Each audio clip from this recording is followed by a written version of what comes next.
All right, folks, we're going to talk about steep. What is a steep plane? What does it mean and what does it lead to? So first of all, steep is essentially the angle of the club coming down. That's the easiest way to think about it.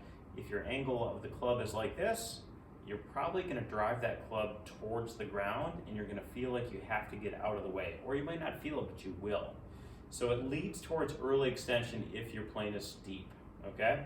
So what is a shallow plane? That means on the downswing, the club points out this way, almost if I had a laser on it, it points out a little bit more. A steep plane, again, is like this. So what we see with a lot of tour pros is they do a great job of getting the club up in front of them. The arms may be high, but as they start down, the club starts to lower like this, and that allows their body rotation to square the club, and you'll see that down near impact. The club is right here, and they don't have to get out of the way by jumping or early extending. A lot of amateurs, some pros too, but have a steep plane where it comes down like this. The club is going to jam into the ground, so what do? They tend to stall their body out and they move away from it by early extending.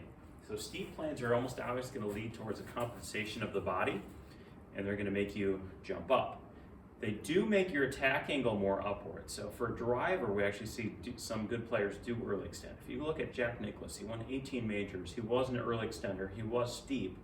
They matched up for him.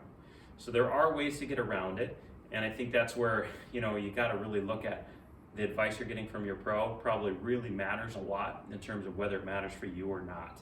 Some people, early extension and steep plane can work. Others, it can be pretty challenging and doesn't work. So what you got to do if you're trying to fix your steep plane is learn how to shallow club. My favorite way is to do freezers from the top. Get the arms in front of you. Make sure you have a really good hip turn, because the more you turn, the easier it is to shallow your club. So you want to see a big hip turn, and then from there, we just feel like we're pushing the club down on something.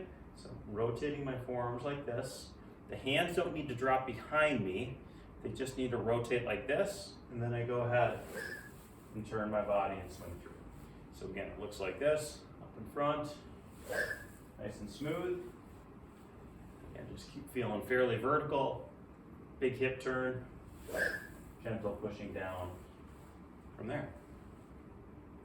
So once I've got that, then I go ahead and put a slow backswing on it, and I speed it up.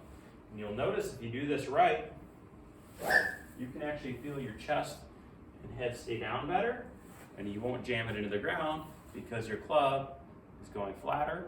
Centripetal force makes it go out instead of straight down, and you have a much better chance to stay in posture and cover the ball, make good divots, all that good stuff will happen.